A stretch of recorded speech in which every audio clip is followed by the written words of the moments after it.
Check out the Full Press Hockey Podcast with Jim Biringer, the best in the business. It's going to be great. Everyone, welcome to the Full Press NHL Podcast. I'm your host, Jim Biringer, the voice of Full Press Hockey.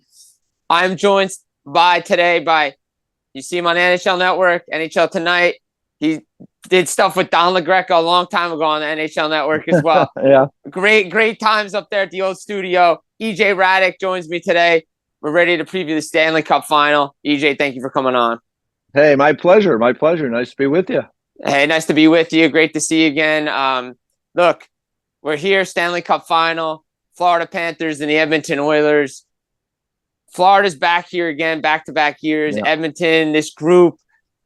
What are the keys for you in this series when it comes for the Oilers to win and for the Panthers to hoist their first Stanley Cup? Well, I think for the Oilers, I think they're going to have to it's not that they have to necessarily match the physical play of the Florida Panthers, but I think they have to not be backed off by it. They have to play their game. I thought that worked against the Rangers in the last series in the Eastern Conference Final. I mean, we know, Sam Bennett is going to be, he's going to be out there. He's going to finish all of his checks. He's not like 6'7". Sam Bennett is a good, strong, sturdy player, but he is not to be confused with Zdeno Chara, right? But he's a good, strong, sturdy, great playoff player. He was a very high draft pick in 2014. A lot of that 2014 top of that class, they're all having a reunion here at the Stanley Cup Final because Leon Draisaitl, of course, was one of the pieces, as was Reinhart and Ekblad and Bennett. They were the top four picks. So, but my point being is that, Bennett is going to play hard and he is going to finish checks and he's going to try to run roughshod over the Oilers physically, like a lot of, that's the way that the Florida Panthers play. It's part of kind of their MO. And I think for the Edmonton Oilers, it's not that they have to outdo them at that, but they have to match that in terms of not shy away from it. You have to go through those type of players physically. So you have to be willing to do that, to get into that battle with Bennett, to get into that battle with Tkachuk and some of the others. Like I say, the Florida Panthers as a team, that's kind of their MO, but they don't have a million guys that play that way. So just have to be ready for that physicality. And I think, the Oilers, having gone through the Western Conference, they have the ability to be ready for that. And they have a knowledge of both Tkachuk and Bennett from having those guys play with the Calgary Flames. Those guys are graduates of the Battle of Alberta. So they understand what they're getting into with the Oilers and with hockey in Alberta. So I think for Edmonton, they need to continue to do great on the penalty kill. Their penalty kills kill 28 straight. They need to continue to, when they're on the power play, take advantage, particularly against a Florida team that might take some penalties. Take advantage on the power play. Can try to get leads where they can run their four lines. I think that's when they're at their best. And for the Florida Panthers, I think try to impose your will. That's who they are. That's what they do. And play that physical game. Be smart. Try not to take too many penalties against a team that has such a good power play. And when they were on the penalty kill, they did a great job limiting the Rangers' power play, which was pretty darn good as well. And to try to create problems for Stuart Skinner, get under him a little bit. He's had a great run, but still he doesn't have the long-term pedigree of someone like a Sergei Bobrovsky. So, those I think on both sides are the key. But I think, both teams will have to be smart in the way they approach these games. You mentioned Bennett and Tkachuk and the graduates of Battle of Alberta. To me, you go look at that series, those guys really just, especially Tkachuk, because he's a more mature player now. He was really just running around, trying to impose his will physically. It seems like Paul Maurice has scaled that back a little bit, and he's more mature, and he's just playing a defensive style game. He can still rough it up a little bit, but I think his main goal in that series was just to hit everything, and that got the Flames in trouble. Yeah, I think you're right. I think all of us in life, right? We'd like to think we're getting a little smarter, a little wiser as we go along. In my case, I don't know if that's really true, but I would say that that's true for these athletes. They get they have those experiences, right? They understand things that work, things that don't work. I don't think it would be wise for the Florida Panthers to be running around taking a lot of penalties. I don't think they think that's wise either. it's about playing their game and, being physical when the time comes, and then also getting that ferocious forecheck going. That's part of their physical nature, is getting that puck in below the dots and really working another team's defense and really causing a lot of time in the offensive zone, keeping a team pinned in their D zone and looking for opportunities off that forecheck, which has been so good this year. So, that matchup that we're going to see with Barkov against either McDavid or Draisaitl, I mean, that's going to be special, because Barkov is such a great player and such a great two-way player, and we already obviously know what McDavid and Draisaitl bring to the table. That matchup game will be interesting in Florida, whether Paul Maurice wants Barkov head-to-head with McDavid or not. I would imagine Forsling and Ekblad will play a big part in that matchup game as well. Those guys have been great. I mean, they limited Kucherov basically to no goals in the first round. They handled the Bruins' top players very well. They really limited the Rangers' top players. Now they got the ultimate challenge. So the matchup game will be interesting between these coaches as well. Yeah, you mentioned Barkov. I mean, Selke Trophy winner. The way Florida just plays defensively, and you mentioned it, they just take away these top stars. And, the best player in the world is in the Stanley Cup Final.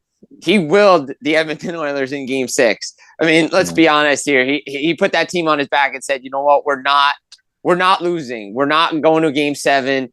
We're going to the Stanley Cup Final. But to me, I mean, look, Stuart Skinner had a great game, 35 shots. You can't have 10 shots in a game and think you're going to beat the Florida Panthers. I'm sorry. You just can't do that.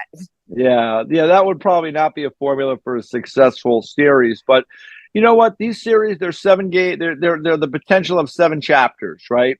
And you go back to the first round, one of the chapters in the Oilers' victory over the LA Kings was a game that was similar, where the LA Kings had 30-plus shots. The Edmonton Oilers had maybe a dozen or a little bit more, and the Oilers won that game 1-0.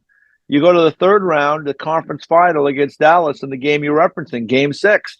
Another it's an individual chapter, but that was a crazy night, right? I mean, they got 2 goals in the first period on the power play. They end up with 10 shots on goal in the game, and yet they win the game 2-1. So it's a credit that the Oilers are able to find ways to win those games. That is not something we would have seen in the past from the Edmonton Oilers. So it's full marks on them for being able to defend and get the goaltending that they need. But to your point, it's not the formula to win 4 games in a series. So we will see how things unfold. I don't think you're going to have another 10-shot performance by the Oilers, but the Stanley Cup playoffs in all sports, these best-of-7 series, right? They play out in such a really interesting way. We'll see how this one does. I mean, I'll be curious to see the start of the series. Both teams are really well rested. There is a lot of travel involved for Edmonton to come to Florida to start this thing. Florida knows what the Stanley Cup Final really is all about, having been there last year. There's just a lot of interesting pieces to this puzzle. And you mentioned the pieces, and I want to look at the head coaches, right? Because both guys seem calm and cool behind the bench, right? And they seem to be relaxed in the atmosphere. You see what Chris Knobloch said about, well, experience, just ask the Buffalo Bills. And then you have Paul Maurice just like doing what he's doing, like these Zen guys.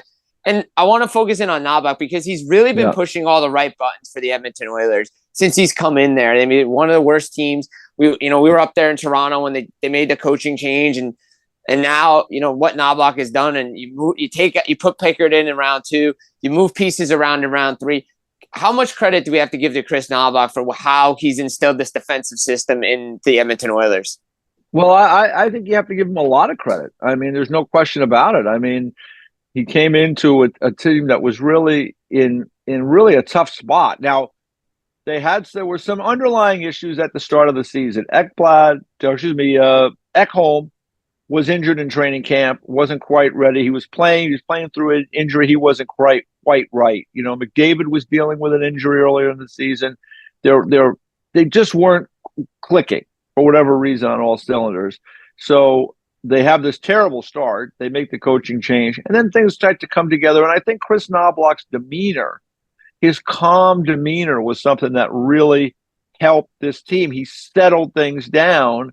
They brought in Paul Coffey. I think he's been a terrific addition to their staff. He's kind of a straight shooter and obviously one of the great players in NHL history, a Hall of Famer, a great Edmonton Oiler. So I think his presence was something of significant value for that team as well. And then the pieces that they had started to come together. They made some other, moves to kind of help with that group. They gave certain players more opportunity in their lineup. They started rolling four lines more. They defended better. Their penalty killing got better. Their team defense got a lot better. They started checking. But I mean, all these things came into play. And this is a team, from a personnel standpoint, they've had some hard losses. So they've been maturing. We talked about maturation, right? They've been maturing as a group. So Chris Knoblauch deserves a ton of credit. I don't necessarily love, referencing the Buffalo Bills, and it's not because I care anything about the Buffalo Bills or not, but obviously that's an advantage for the Florida Panthers that they were just in the Stanley Cup Final last year. And he talks about, he downplays it. If he had had that experience, I mean, he would understand it's valuable. Now, I don't know if it's going to be enough of a difference to make, to turn the series one way or another, but it's valuable. And he's right. It didn't matter for Buffalo because, in that circumstance. But at the end of the day, the experience of being in the Stanley Cup Final last year is not something to be discounted. So, I didn't really love maybe that statement, but now we're on that, and that we're on the bigger stage. The lights are going to be brighter. Everything you say, such as something like that, people will talk about. So it is different in the Stanley Cup Final. And because of that, I think that's an advantage for the Florida Panthers. Whether it means they're going to win, I don't know. But it certainly does give them a little bit of an edge, knowing what's going to come in terms of media hype, the spotlight that's going to start with Media Day on Friday. Yeah, and like we saw it last year, Vegas, that group, they were together in 18, and they, there were some pieces changed, but they had guys that played in the Stanley Cup Final. It kind of mattered because Florida, just happy to be there. But I think now Paul Maurice, his third trip to the Cup, these guys, I think that I agree. I think it's going to play a factor in it, but I like how everybody's just relaxed because it's like, okay, we still got time before game one. We know what Media Day is going to be about. We know what the hype's all about. But again, McDavid's been under the spotlight forever, playing. And I think I'm ready to see what he can do, to be honest. Yeah. Yeah, it's going to be fun. It's going to be a great opportunity. I mean, these great players, their expectations for themselves, Jim, are way, way higher than ours. Ours, as fans and media, we have high expectations for them, right? When they don't play well, in the media, we talk about it. Certainly fans voice their displeasure in other ways. But no matter how our expectations or what our expectations are for these guys, their expectations for themselves are way higher because they have to be. If they weren't, they wouldn't have gotten to the level they're at. So he understands the situation. He's got to be really, really excited about this opportunity. I'm sure he may not say it, publicly. He may not be, smiling ear to ear all week. He's, he plays things close to the vest, Connor. And let's face it, he knows that it's great to be here, but you got to win. And he wants to win. So, it'll be really interesting to see it. I mean, I can remember, I'm old enough to remember like Gretzky's first trip to the Cup Final. The Islanders were able to sweep them. Sidney Crosby's first trip to a Cup Final. They lost to the Detroit Red Wings. They came back the next year and won. You go throughout history, sometimes you've got to be there and have a setback before you get all the way through. But there's been other cases where guys get there and they win. So we'll see how it goes. I think it's a really intriguing matchup. I like the Florida Panthers team a little bit better on the whole, but the Edmonton Oilers have done nothing but, really impress me in this postseason. So I think we're in for a really, really great competitive Stanley Cup Final.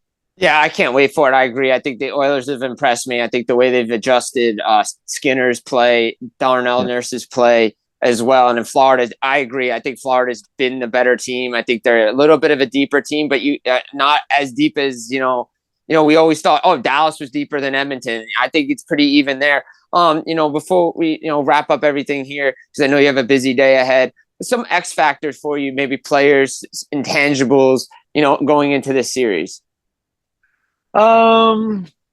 Well, I mean, I think certainly Stuart Skinner is kind of an X factor, right? I mean, he's played very well over the last several games. His numbers, I think, in his last 6 games or so was like a 920 save percentage. I mean, I don't know if that's 100% on the money, but it's close, right?